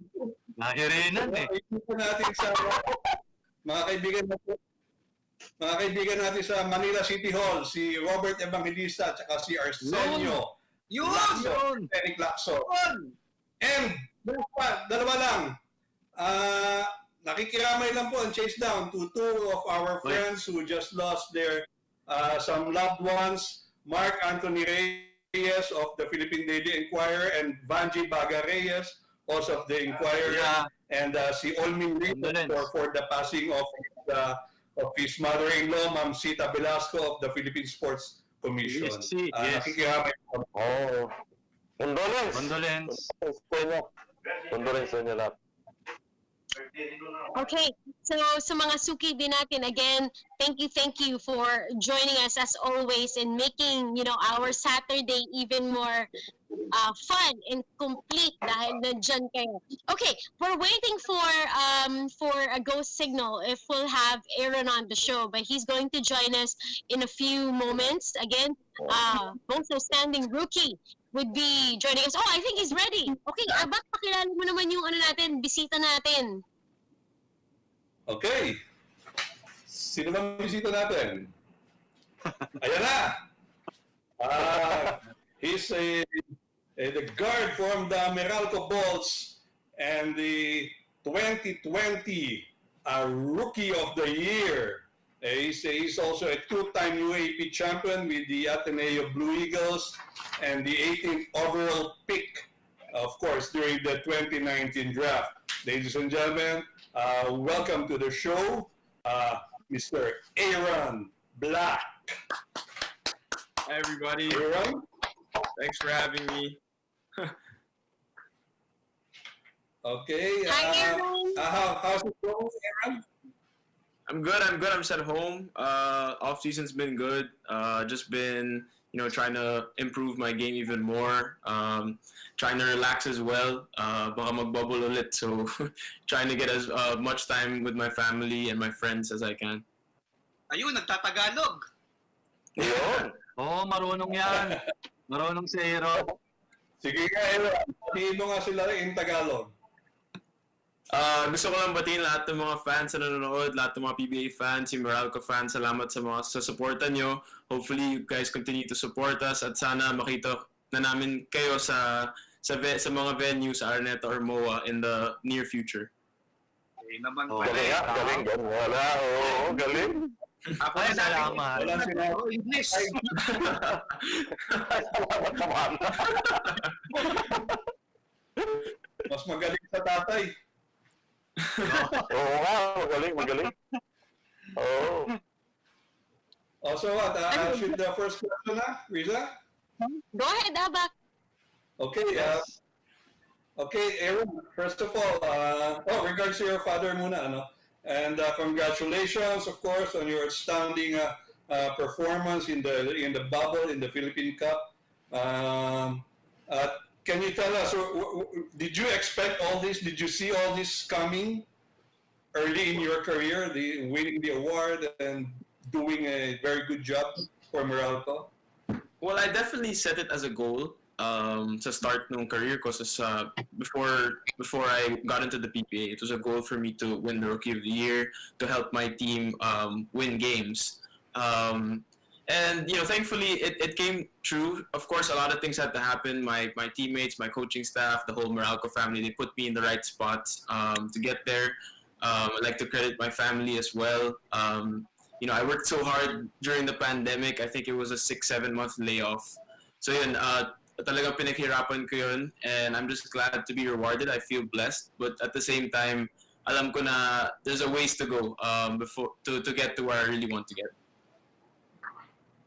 Okay. Are you saying that you're just there's more for us to see in Aaron Black? Well, hopefully, I'm gonna continue to work hard. I'm gonna continue to try to contribute well to my team. Number one goal for me was definitely coming in championship, and I think we made a good account of ourselves last conference. So hopefully, we can take that into the next conference. Okay. And a week ago, I was chatting with your dad, and this is what his message read. I'm really proud that Aaron received the recognition for his performance. It shows that hard work and perseverance does pay off. And what's really nice is he played well enough to become a factor in the Meralco team and to stand out among his peers. Now the goal is for him to become a consistently productive and reliable player for Meralco every game. That's from your dad, Coach Norman. Yeah, he tells me that all the time.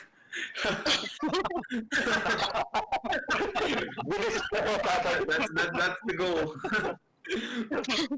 That's the plan. Pinasok ko pang haba-haba. He tells me that every time. Thank you. Thank you. Jerry. Hi, Aaron. Next question. Hi.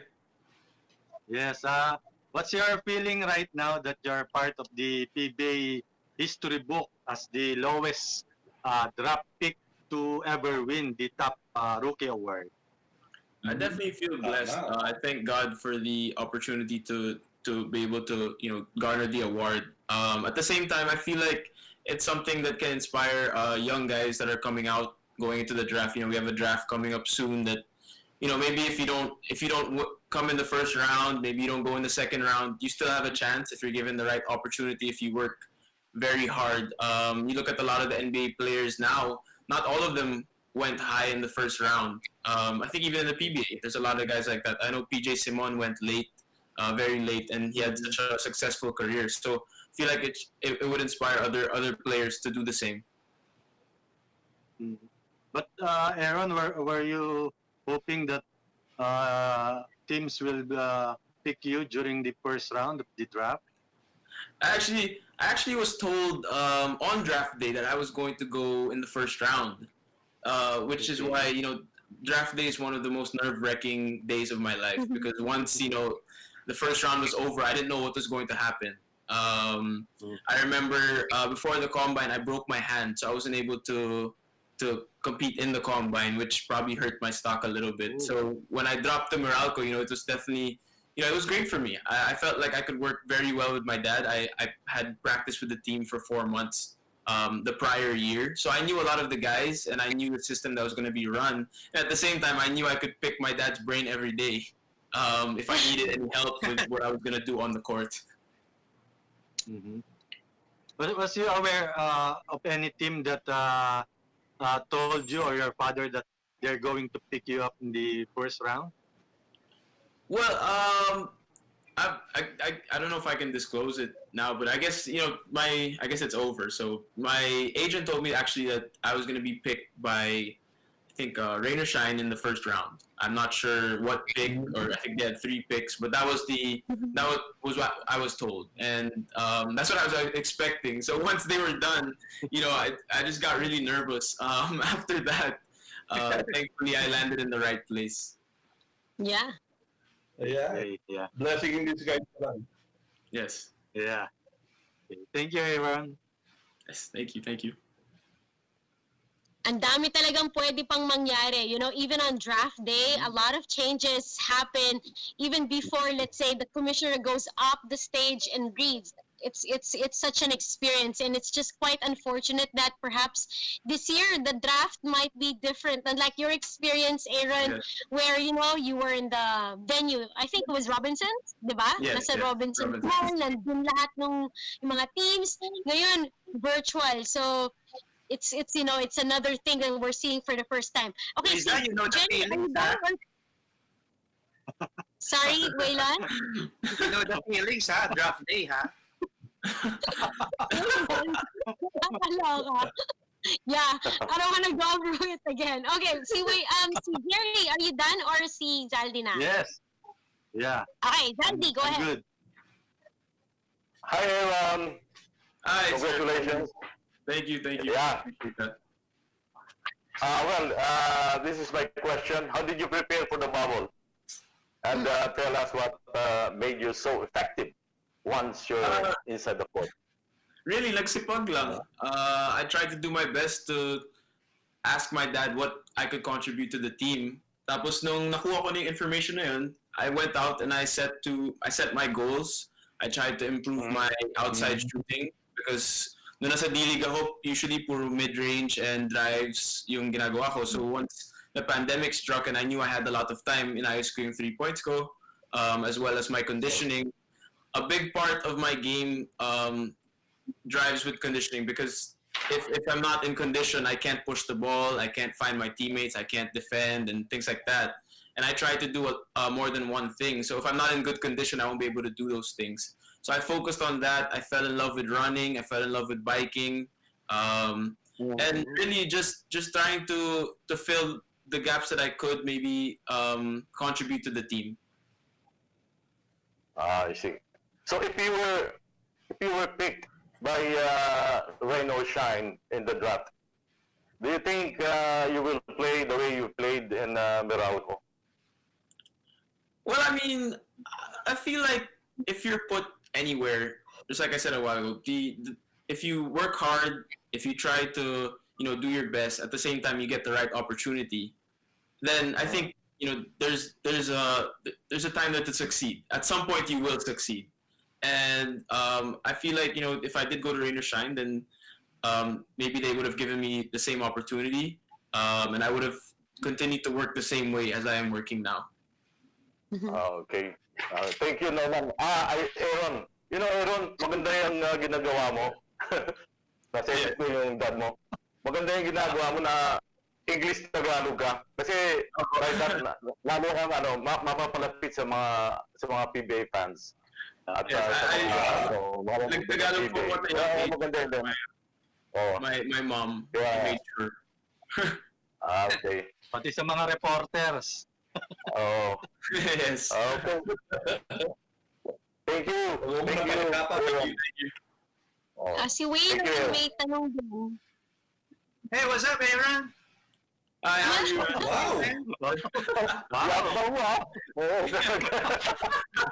Yeah, watch your show, guys. I'm gonna grab this, Aaron. Oh my gosh. Aaron, please. Aaron, joke lang. Apologies for their Aaron, behavior. Maubusan ka ng bala, ha? Oo nga, dugo na nga eh. Aaron, siyempre, you agree na not everybody naman mapiplease natin, di ba? Despite you getting the award, meron pa rin ibang critics na nagsasabi kasi you're playing for Meralco, you're playing for your dad. Ano lang yung reaction mo doon? Ako, personally, you deserve the award and you deserve yung play na mga ginawa mo, yung how you showed your skills. Napakagaling mo para sa akin. Pero ikaw, ano yung reaction mo lang sa mga ganong thoughts? For me, I feel like everyone's entitled to their own opinion. I can't really tell you if you didn't feel like I deserve the award. I can't tell you that what your opinion is. It's wrong. I can't tell you that it's wrong. But at the same time, I don't really listen to those things. I use it mostly as motivation. I feel like I don't go on social media to look, is somebody talking bad about me or things like that. If I do see it, I understand that I have to work even harder. To the point na hindi na nila masabi yun. Because I believe that when you continue to work hard, you continue to put the time in, people will, maybe they might not see it right now, but they will see it as you continue to grow as a player. Of course, playing for your dad, medyo may, siguro, tatay mo na, coach mo pa eh. Ano ka, mahigpit ba siya sa'yo? O paano yung naging treatment? As a ball player lang din ba? Similar Hindi to naman. teammates? Hindi naman. Actually, contrary to what people think, parang pareho lang yung relationship namin. My dad and I are very close. Very playful relationship ng dad namin. A lot of people think he's super serious and things like that. Pero with us, we joke around a lot. We know when it's time to get to business, but at the same time, off the court, it was the same for me. And I just took advantage of the fact that he was my dad. I'd go to his room, we'd watch tape almost every day, especially days before games, so that I would know what to do for the next game, what I could improve on. And that really helped me.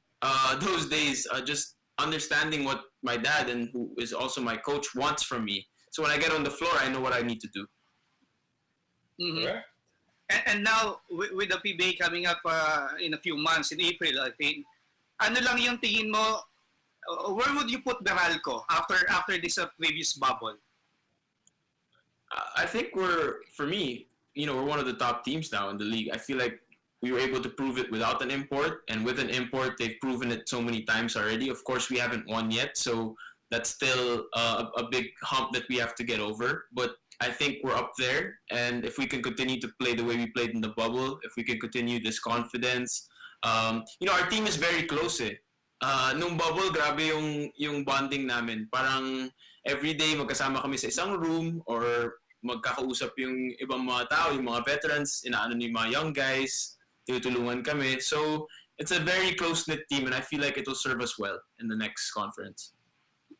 All right. Thanks, Aaron. I got you, man. I got you. Oh my gosh. I got you, man. I got your back, man. I got your back. Back to you. Ay, nako, Waylon. Aaron, apologies again. Embarrassing it. It's no worries. I want your show all the time. So, nakakatawa talaga. Did your dad warn about you being a guest in the Chasedown? Because we've had him, on the studio and online. Ano bang sinabi niya prior to guesting? Honestly, hindi niya alam. I told him 2 minutes ago. 2 minutes before I went on, text ko siya. Kasi nasa bubble siya ngayon eh. Sa Gilas bubble. I don't think, hindi pa nag-reply, so baka may practice. Baka may practice. Yung replay na lang siguro yung panoorin. Okay. Abak has a question. Medyo natanong na rin. Pero anyway, were there any moments starting out with Meralco on your first days na medyo you felt awkward or something like that na father mo yung coach mo? Definitely. Yung unang mga araw sa bubble, kasi nung nasa Manila pa kami, it was only 3 or 4 people at the time. So once the team got together in the bubble, medyo weird din. Ako at the start, I didn't know if I could do certain things, if I could act a certain way towards him or things like that. Pero naging mas comfortable naman siya after a while. Maybe after the first few weeks, mas naging comfortable ako. All right. Thank you. Salamat. Well, we have plenty of time, Aaron. We want to get to know you more kasi we weren't given the opportunity nung nasa games tayo because again of the physical distancing. You know, the press would have loved to ask a lot of questions sa'yo.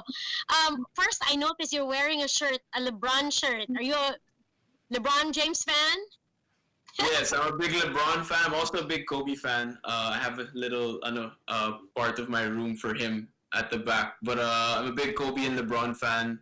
I feel like, I'm a big Laker fan also. So, it started with Kobe in about 06, 07, and then up to now, when LeBron went to the Lakers, it was the best day, honestly. And yeah, I hope they win the back-to-back championship this year. Have you ever been on a Lakers game or not yet? I've never been at the Lakers game, but when Kobe came here, I sat next to him. When he went to Arnett, and we had a quick conversation. I'll never forget it. I'll never forget. I asked him when was the last time he played basketball, and then we had a quick conversation after that. So probably one of the best moments of my basketball career. So I can only imagine how devastating it was for you when you heard about the news. When I learned about Kobe, being in that helicopter, and I read it on my phone early in the morning, like 4 in the morning, 5 in the morning, I thought it was fake news. And I was praying so hard it was fake news. Did you feel the same way? Yeah, I cried the whole morning. I remember we had practice at 8 a.m. and I couldn't focus at all in practice. I was wearing his shoes that day. And up to now, I think it's been more or almost a year now, I still can't watch his interviews. I have a hard time watching his interviews because he was really my idol. Aside from my dad growing up, he was really the guy I looked up to for everything. So yeah, it's tough, but at the same time, it's just nice that he left such a great legacy with us. Well, we can say na your biggest influencer, your dad, and of course, ito ang si Kobe, and of course, yung mga iba pa nating idols when it comes to the PBA, NBA. But how about your mom? How is your mom? I mean, what do you take from your mom? We know very little from your mother, but what do you take from her? My mom is my #1 fan behind the scenes. I remember, she'll probably kill me for saying this, but when I won the award, I'm in my room, and I just won the award, and she comes in crying, like just straight up crying. And of course, I'm still live on TV, so I can't really react or anything. But it was a great moment. I hugged her after. She's the one who, during the pandemic, I changed my diet, and she's the one who would cook my food, and she still does up to this day, every day, 3 times a day. When we were in the bubble, she sent me Panda Express. She sent me cereal because she knew that I'm a type of person who likes to eat midnight snacks, so she sent me things like that over. So yeah, she's very supportive. I've learned so much from her, and I just thank her, definitely, both of my parents, for supporting me throughout my life. Nice. Moms are the best. Diba? Aaron, Definitely. Aaron, do you sing? Yeah. No, I do not sing. My mom tells me to sing basketball. I try to sing in the house. Yeah. I asked that because your mom is a very good singer. Yes. She tells me to stick to basketball. Bawal daw ako Waylan, meron kang pahabol? Yeah, Aaron, have you heard yung regarding sa PBA news about acts of God? No, I've Ah, not heard. Okay. Kasi there's this news about acts of God on PBA contracts. Ano sana eh. Hingan natin ng thoughts ni Aaron. Nasa Oh, PBA. yes. I saw that. I think they can. Correct me if I'm wrong. They can cut your contract or lessen your pay. I think if there is a. Because of the pandemic. Well, I mean, you'd understand that because I guess the companies that do back us also have a lot of other employees that they have to, worry about. Like Meralco, they have a whole company to worry about. So to that extent, I definitely understand that. To another extent, I know that as athletes, your work doesn't stop just after the season. Your work doesn't stop. Like you go right back to it, maybe a couple weeks later. And for me, that off-season work where you're not practicing with the team, that's a big part of how you fare during the conference or during the season. So, for me, I worked so hard during the pandemic, and I know, I tried to make sulit even though we weren't practicing. Yung binabayaran kami ng wala kaming ginagawa. Pero really, you're trying to make sure na once bumalik na kayo sa conference, maganda yung conditioning mo, maganda yung structure mo, clear as your body and things like that. So I think it's a big part of it also. So I see two sides of it, definitely. All right. Thanks, Aaron. That's nice. Thank you. So do you think that's fair, on both sides, the company and the players? That honestly, sa tingin ko, it's just like I said, there's two perspectives to it. I feel like if the players and the companies can come to a certain agreement, that maybe there's only a certain amount of deduction or things like that, or and maybe it would definitely be fair for both. But I can see where the companies are coming from. I can also see where the players are coming from in the situation.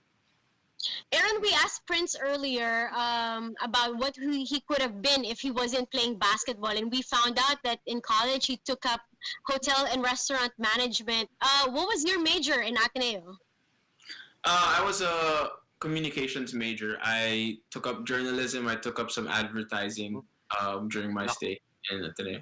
Delikado tayo Nice. kay Would you explore? Are you exploring that field? I know basketball takes up so much of your time, di ba? Kasi ensayo, laro, even extra work at yung pahinga is all very important. But do you consider perhaps digital jobs or magsulat?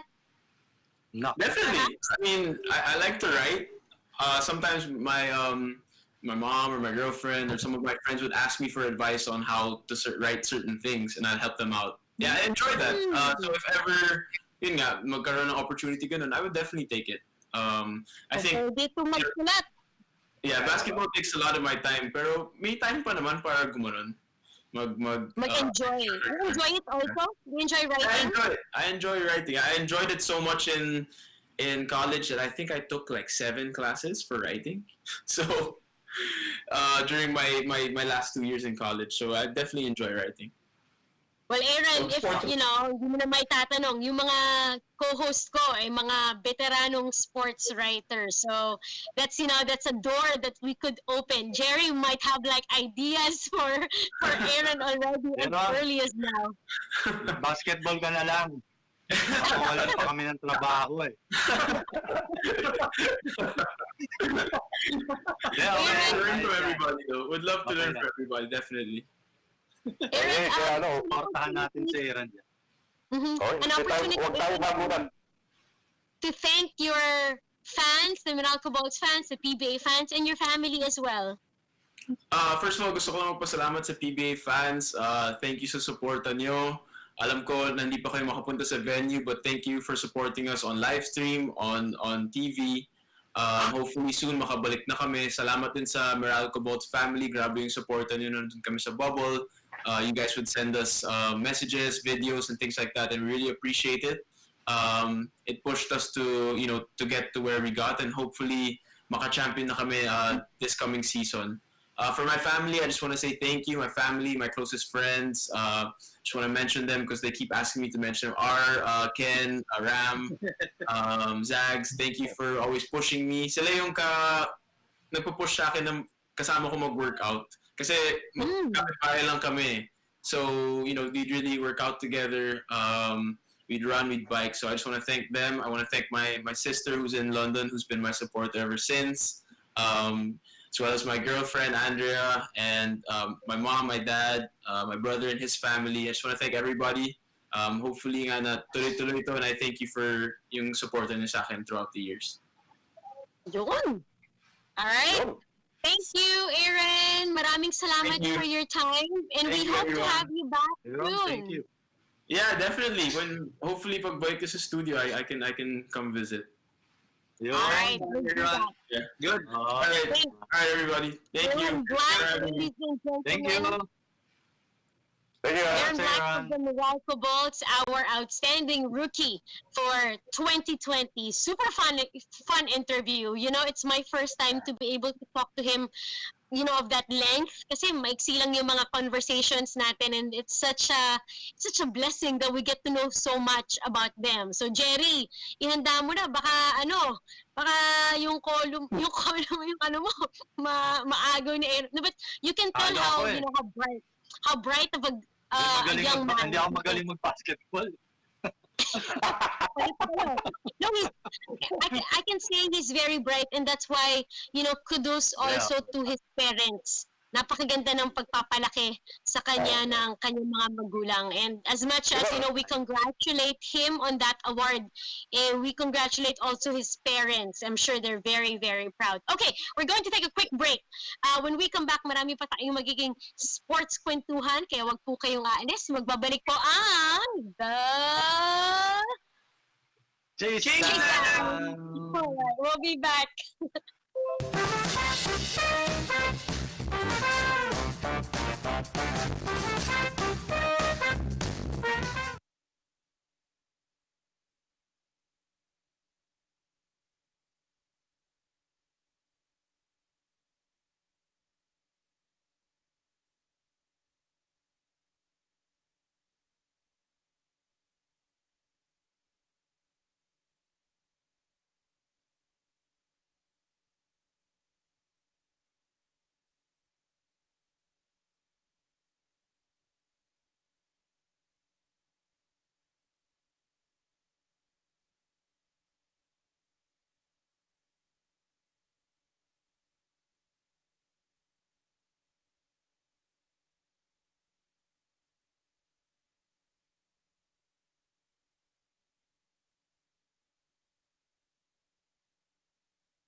Alright, welcome back to the Chasedown. Aaron Black, again, maraming salamat. It's just as fun as talking to his father na totally is unexpected. Kasi itong mga Black, when you see them in person, mga tahimik lang sila, pero ang saya nilang mga kakwentuhan. And we hope that you also enjoyed that interview as much as we did. May mga ilan pa tayong mga sports topics na gusto nating ibahagi sa ating mga viewers. And one of the good news, I see it as a good news, but we have to be very cautious, is the Olympics that is happening this year. Abak, tama ba ang sabi ng Prime Minister? Yun bang tawag? Parang it's like their counterpart as a president. It's like they're pushing through and there's no plan B. Tuloy ang Olympics. Yes, actually, all the ranking government officials in Tokyo are saying that there's no plan B, and it's a go. Even if 8 out of 10 Tokyo residents, based on the last survey, are saying otherwise. Anyway, sinabi na rin ng International Olympic Committee President na si Thomas Bach na matutuloy ang Tokyo Olympics despite the state of emergency na na-declare nga sa Tokyo. No reason whatsoever, he said, na hindi magbubukas at matutuloy ang Olympics sa July 23. Nagsabi na rin si Mr. Back, na posibleng magbawas sila ng number of spectators. I think that's the best way to do it if they will push through with the Olympics. Huwag bawasan ng athletes, huwag bawasan ng events, pero bawasan ng spectators. For the safety and huwag kumalat. Yun lang ako, yan ang the latest sa ano. Thank you.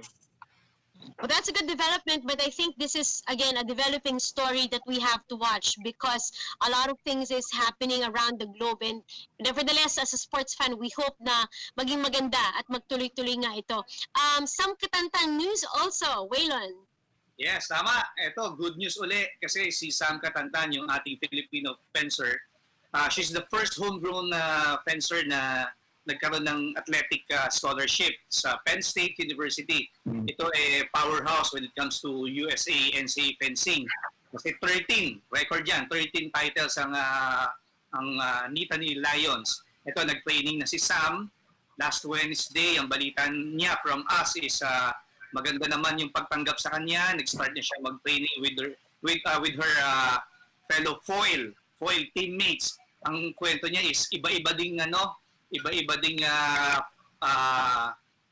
nationalities yung mga kasama niya from Italy, from Germany, from other European countries. Ang roommate niya isang Ukrainian na freshman din kagaya niya.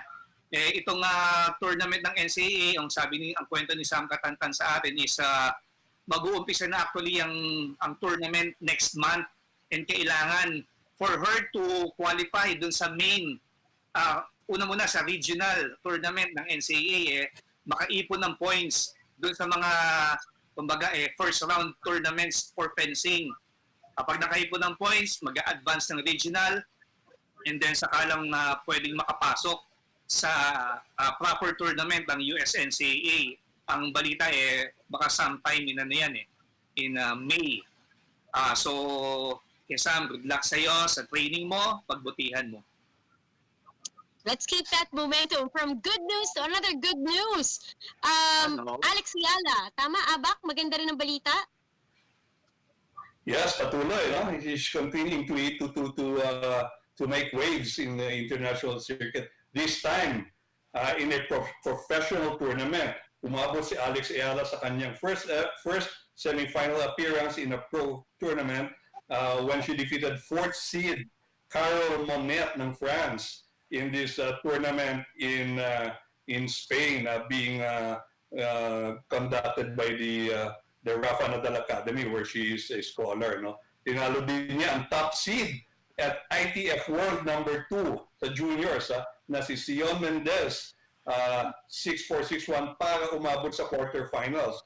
Yung semifinals match na is slated midnight tonight Manila time against Aditya Karunaratne ng Hong Kong. So good luck Alex and keep it up. Sana magtuloy-tuloy because in the French Open she made the semifinals. This time in a professional tournament she might go all the way to win everything and to win it all. Good luck Alex. Great work, Alex. But Abak, still with you, we heard of the passing of a great baseball player, and Major League Baseball is, of course, mourning the passing of Hank Aaron. Can you tell us more about this? Well, he was 86 when he died in his sleep, just yesterday. Sad to say, his death came less than 3 weeks after he took the vaccine. Pero I don't think that is in any way related to his death, siguro. He's a legend. He's a Hall of Famer. In fact, sa America, everybody's mourning his death. Even U.S. presidents, former presidents, have sent their messages of sharing the grief with the family of Hank Aaron, who had 755 home runs that stood as the major league record for 33 years until it was eventually broken and surpassed by Barry Bonds. He was the 1957 National League MVP. Ganyan ang katagal. And in those years, magagaling talaga rin ng mga baseball players. So, of course, baseball is in mourning again on the death of Hank Aaron. Okay. Malungkot na balita yan. At ito, isa pang medyo malungkot na balita. Again, sa pagkalat nga ng bagong strain ng COVID-19 at syempre dumadaming numbers in the United States. We heard, Waylon, that the NBA has imposed a no-hugging rule. Yes, bawal na yan. Siguro yung mga pagka nakakashoot or magandang play, alam naman natin sa basketball, yung chest bump or akap, di ba? Sa player, normal yan eh. Pero because of that, at least kasi 20 games na ang na-postpone dahil sa COVID-19 at may 11 players na nag-positive sa huling testing. Kaya naman lalong ito, nag-i-stricto yung NBA sa kanilang health protocols against unnecessary contact sa game. Ba, mahirap. Parang mahirap yan, no? Baka pagbabawal na rin yung high five, ba? Maglalagay ng team security sa gitna, naku ka ba? Ng court para mapigilan ng hugging, high fives, handshake, at extended bawal yan, no? Nakikita nyo ganyan, bawal na yan. Yung against opposing teams, bawal na yung mga akapan. Kasi baka dyan lalo nagkakaroon ng transmission eh. So dapat ay limited to first or fist at elbow bumps lang during pre-game, halftime warm-ups at pati na rin sa post-game. Mahirap yan. Ako tingin ko mahirap yan dahil sanay na sanay ang players yan. Pero tingnan natin kung paano i-implement ng NBA yan. Which I think pwedeng pag-isipan when it comes naman dito sa ating PBA. Pero tingin ko mahirap yan. Riza? You know, that's so sad because that's restricting, the human feelings of celebration and, expressing your emotions. But we have to do what we have to do to prevent, of course, the spread of the virus. And we hope, again, that this wouldn't last as long. Waylon, very quick, your writer's block we have from our Filipino weightlifting community. Yes, correct, Riza. Tama yan. Nakausap natin si Samahang Weightlifting ng Pilipinas President, si dating Mayor at Congressman Monico Puentevilla. And nagpahayag siya, kasama na rin ng mga ibang hoping na, yung mga officials na hoping matuloy yung Olympics. Sinabi rin naman ni Mr. Puentevilla na confident siya na matutuloy itong Olympics. At hindi lang ito Olympics, pati na rin itong Asian Championships na gaganap sa April sa Uzbekistan. Kasi ito yung huling qualifier for Olympics. Kumbaga ito yung huling pag-asa nila. Si Hidilyn Diaz, kinakailangan niya ng isa pang Olympic qualifying tournament para makompleto niya yung required numbers na 6. Nakakalima na siya. So, ito ang kailangan niya para makapasok siya. Ngayon, nagtitraining si Hidilyn Diaz sa Kuala Lumpur, nandun pa rin. At ang binanggit ni Mr. Puentevilla, from KL sa April, tuloy-tuloy na si Hidilyn sa Uzbekistan. So, bukod dyan, meron 5 pa tayong weightlifters na nagtitraining for that OQT. Ang mga yan ay sina Cristel Macrohon, Mary Grace Diaz, Elrin Ando, Jansen Isa Fabra, at si Olympic veteran, si Nestor Colonia.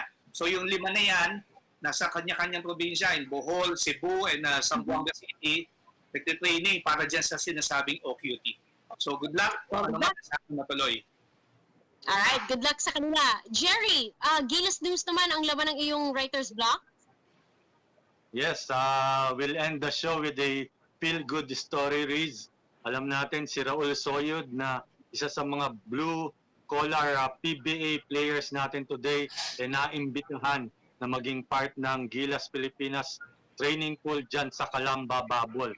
First time ni Raul na makasama sa national team, and considering na 4 years ago, naglalaro lang siya sa mga maliliit na corporate tournaments representing yung NLEX company, and now eto nakapaglalaro na siya sa NLEX sa PBA, and ngayon andyan na siya sa national team.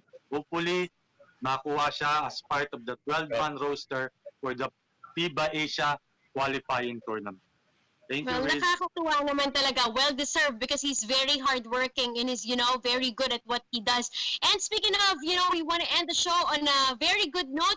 We want to congratulate PJ Simon kasi he's expecting a baby with, of course, his wife, si Jeza. And they recently had a photo shoot na basketball basketball yung Wow. team. We just want to share the photos on how much fun they had with this Laki. shoot. Kasi nakita mo yung baby Bilis, bump. Buntis na ba? Dinrawing Bilis, sila ng Basketball, basketball.